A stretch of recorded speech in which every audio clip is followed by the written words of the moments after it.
दोस्तों याद करिएगा, एक दिन पहले ही मैंने आपको खबर बताई थी कि केशव प्रसाद मौर्य और योगी आदित्यनाथ को लेकर जो दोनों तरफ से मोर्चे खुले हैं, यानी योगी के साथ खड़े हैं आरएसएस और मोदी शाह खड़े हैं केशव प्रसाद मौर्य के साथ। और इन सब के बीच बाजी फंसी हुई है कि अगर योगी आदित्यनाथ को हटाया नहीं गया तो उत्तर प्रदेश में बगावत हो जाएगी, और अगर योगी आदित्यनाथ को हटाया तो आरएसएस अपने आप को बहुत कमजोर मानेगा। इन सब के बीच जो फैसला लेने की कवायद निकल कर सामने आ रही है, खबर यह है कि दोनों ही तरफ से भारतीय जनता पार्टी का तगड़ा नुकसान है, और उस नुकसान का को लेकर एक बहुत बड़ी खबर आई है। खबर यह है कि दोनों डिप्टी सीएम न केवल अपने पद से इस्तीफा देने जा रहे हैं, खबर यह भी निकल कर आई है वो बीजेपी से बगावत करने जा रहे हैं। आरएसएस का जो फॉर्मूला उस बैठक में सामने रखा गया था, उसने भारतीय जनता पार्टी का खासकर उत्तर प्रदेश में बेड़ा गर्क करा दिया। नमस्कार, मैं हूं प्रज्वल गौतम और आप देख रहे हैं टाइम्स एक्सप्रेस। आज की ये खबर सबसे महत्वपूर्ण होने जा रही है, क्योंकि अब तक लग रहा था कि योगी आदित्यनाथ को पद से हटा दिया जाएगा, और वो खबर गलत भी नहीं थी। क्योंकि अगर उस खबर का आप आधार देखेंगे तो लगातार मैं आपको बता रहा हूं, और अब भी कह रहा हूं, खोलकर कह रहा हूं अपने चैनल पर, हाँ 145 विधायक केशव प्रसाद मौर्य के साथ है, 35 विधायक अभी भी ब्राह्मण विधायक ब्रजेश पाठक के साथ है, और सहयोगी पार्टियों ने किस तरीके से आगे आकर खुद केशव प्रसाद मौर्य को समर्थन दे दिया है। अब किसी से छिपा नहीं, हम तो पहले ही बता चुके थे, लेकिन अब छिपा नहीं है। इस सब के बीच आरएसएस की एंट्री ने इस पूरे खेल को और पेचीदा बना दिया है।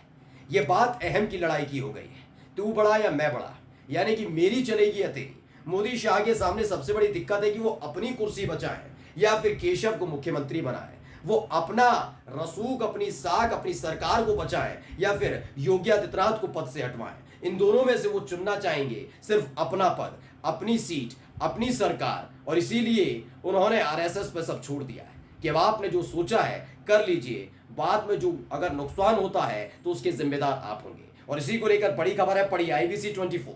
इस बैठक के फौरन बाद ही खबर आई है। मैंने कल ही आपको बताया था कि दोनों फॉर्मूले हैं, और दोनों दूसरे फॉर्मूले पर अगर होते हैं तो क्या होने जा रहा है। देखिए, यूपी में राजनीतिक हलचल तेज, दोनों डिप्टी सीएम दे सकते हैं अपने पद से इस्तीफा, रेस में नेताओं के नाम शामिल। इतनी फजीयत के बाद किसी भी कीमत पर आप ये मान लीजिए केशव प्रसाद मौर्य अब रुकने वाले नहीं है। ब्रजेश पाठक के बारे में बताऊंगा, लेकिन सबसे पहले केशव प्रसाद मौर्य के बारे में बता दूं। मैं लगातार आपको बता रहा हूं कि जब 2017 में बीजेपी की सरकार बनी थी, उस समय केशव प्रसाद मौर्य प्रदेश के अध्यक्ष हुआ करते थे, बीजेपी प्रदेश अध्यक्ष हुआ करते, तो उन्हीं के नेतृत्व में चुनाव लड़ा गया था। और यह अमूमन देखा जाता है कि जिसके नेतृत्व में चुनाव लड़ा जाता है, एक हक उसका बनता है कि वो मुख्यमंत्री बने। उसके बाद मनोज सिन्हा का नाम चला, केशव प्रसाद मौर्य का भी चला, लेकिन आरएसएस ने उस समय हस्तक्षेप किया था। 2019 के बाद मोदी शाह वाली सरकार में या बीजेपी में कहा जाए, आरएसएस की महत्वपूर्ण भूमिका खत्म हुई थी, क्योंकि 303 सीटों के साथ मोदी शाह का घमंड 7वें आसमान पर था। वो किसी को नहीं सोच रहे थे, न विपक्षियों को, न साथियों को, न पार्टी में किसी को, न आरएसएस को। वो किसी को नहीं मानते थे, वो सोचते थे ये सब कुछ हमारी देन है। इसीलिए 2019 के बाद आरएसएस और बीजेपी के बीच या मोदी शाह के बीच टकराव जबरदस्त देखने को मिला। लेकिन मैं बात कर रहा हूं 2017 की। 2017 में केशव प्रसाद मौर्य की लॉटरी लगने जा रही थी, लेकिन योगी आदित्यनाथ पहली पसंद थे आरएसएस की, तो आरएसएस के कहने पर मोदी शाह ने योगी आदित्यनाथ को मुख्यमंत्री बनाया था। उस वक्त उनके हाथ से निकल गया था, लेकिन ये मौका था, पूरा माहौल सेट हो गया था। ये मौका था कि केशव प्रसाद मौर्य इस बार मुख्यमंत्री बन जाए, इसीलिए उन्होंने हाथ पैर नहीं मारे सिर्फ, बल्कि सब कुछ खुल्लम खुल्ला किया। और यही देखिए, इन सब के बीच वो विलेन बन गए। माना जा रहा है कि जो आखिरी दाव उन्होंने चला था, जिसमें अगर वो फेल होते हैं तो वो न केवल इस्तीफा देंगे बल्कि पार्टी भी टूटेगी। अब मैं बात करता हूं ब्रजेश पाठक की। ब्रजेश पाठक के लिए जो लोग सोच रहे हैं कि वो तो भैया उप मुख्यमंत्री पद से इस्तीफा देंगे, संगठन में काम करते रहेंगे, नहीं। दरअसल ब्रजेश पाठक कभी बीजेपी के नेता थे ही नहीं। जी बिल्कुल ठीक सुन रहे हैं। वो चुनावों से पहले यानी 2017 के से थोड़े दिन पहले ही बीजेपी में शामिल हुए थे। वो भारतीय BSP यानी बहुजन समाज पार्टी है, मायावती की पार्टी के नेता थे, और वो वहां से आए थे बीजेपी में। उसके बाद दिनेश शर्मा को पद से हटाकर साइडलाइन करने की कोशिश थी और ब्रजेश पाठक को आगे किया गया था। इसके बाद सारी चीजें बदलने लगी। जब जैसा मोदी शाह ने किया वैसे ही योगी आदित्यनाथ ने किया। 2014 में सरकार बनती है, संघ के साथ मिलकर काम करते हैं, उनका एक एक जवाब, उनकी हर चीज पर हामी भरते हैं। 2019 में प्रचंड बहुमत की सरकार बनती है और मोदी शाह संघ को पूछते तक नहीं। यही काम योगी आदित्यनाथ के साथ था।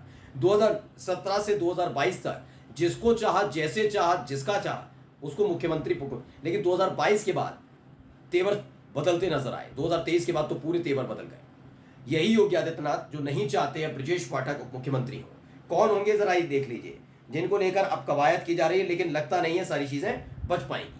यूपी में बदले जा रहे दोनों डिप्टी सीएम, बीजेपी की बैठक के बीच सपा नेता के दावे से गरमाई सियासत। क्या कहा गया है देखिए, इसमें खबर मैं पढ़कर बता देता हूं। एक आईपी सिंह है, उन्होंने जो कहा है वो पढ़कर मैं आपको बता रहा हूं।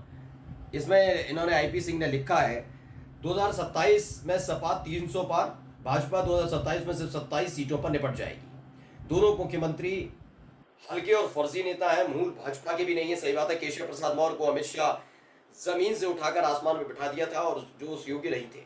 दूसरे ब्रजेश पाठक हैं, जो सत्ता की मलाई खाने के लिए बसपा से भाजपा में आए। ये बताया गया है, ये भी दावा किया जा रहा है कि लक्ष्मीकांत वाजपेयी और स्वतंत्र देव सिंह हो सकते हैं उत्तर प्रदेश के अगले मुख्यमंत्री। और दावा ये भी किया जा रहा है कि मनोज पांडे, जिन्होंने हाल ही में राज्यसभा चुनाव को लेकर समाजवादी पार्टी से बगावत की थी, जो जिनकी सदस्यता भी जाने वाली है, उन्हें भी उप मुख्यमंत्री बनाया जा सकता है। दरअसल मनोज पांडे इसलिए भी बेहद महत्वपूर्ण हो जाते हैं क्योंकि मनोज पांडे पहली बात तो अखिलेश यादव के करीबी रहे, समाजवादी पार्टी की गतिविधियों को जानते हैं, और साथ ही योगी आदित्यनाथ उनको लेकर आए थे। खास बात यह है, यानी इस बार उत्तर प्रदेश में योगी युग पूरी तरह से सक्रिय है। लेकिन मैं आपको पहले भी बता रहा था, कल भी बता रहा था, देखिए खेल क्या है यहाँ पर।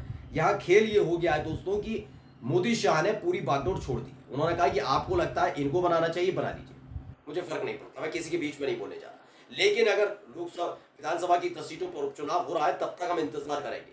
ये पूरा जो खेल सेट किया जा रहा है, ये तभी तक के लिए किया जा रहा है। उन्होंने कहा 10 सीटों पर, विधानसभा सीटों पर उपचुनाव के बाद हम आपसे आकर पूछेंगे बेड़ा गर्क हुआ या सब कुछ ठीक हुआ। ये आरएसएस को ये महसूस हो रहा है कि 2014 में जो जीते, 2019 में जो जीते, वो आरएसएस की बदौलत थे। ऐसे 2017 में उत्तर प्रदेश, उनको लगता है हमारी वजह से, मोदी शाह को लगता है हमारी वजह से, और इसीलिए तलवारें खिंची हुई है। मोदी शाह के सामने मैंने बताया 303 सीटें थी, अब 240 पर है, इसलिए वो शांत बैठे हुए। उन्होंने कहा ज्यादा इसमें करना नहीं चाहिए। अब एक और खबर दिखा रहा हूं, मनोज पांडे होंगे यूपी के उप मुख्यमंत्री, इस नेता को हटाकर मिलेगा पद।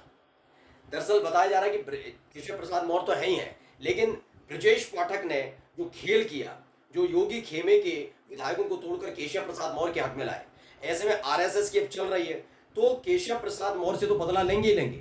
ब्रजेश पाठक को भी अब अपनी कैबिनेट में योगी आदित्यनाथ रखना नहीं चाहते। ये साफ साफ कर दिया गया आरएसएस के सामने। आरएसएस ने भी कहा है कि हाँ भाई, बीजेपी का मूल, बीजेपी का नेता नहीं है, तो हमें क्या लेना देना, हटा दीजिए। ऐसे में उन्होंने कहा किसको बनाएंगे, तो उन्होंने कहा ब्राह्मण उप मुख्यमंत्री चाहिए, मनोज पांडे बनाइए। वो बात अलग है, पेच फंस सकता है क्योंकि मनोज पांडे की सदस्यता जाएगी, क्योंकि पहले से ही राज्यपाल को चिट्ठी लिख दी गई है समाजवादी पार्टी की तरफ से। जिन विधायकों ने क्रॉस वोटिंग की, जिन विधायकों ने पाला बदला, उसमें सिर्फ एक है पल्लवी पटेल, उनको छोड़कर हर विधायक के लिए अखिलेश यादव ने चिट्ठी लिख दी। इसलिए क्या मनोज पांडे बन पाएंगे, एमएलसी रहेंगे, ये तमाम चीजों पर भी जिक्र चल रहा है। कुल मिलाकर बगावत होनी तय है, लिख कर ले लीजिए। नमस्कार।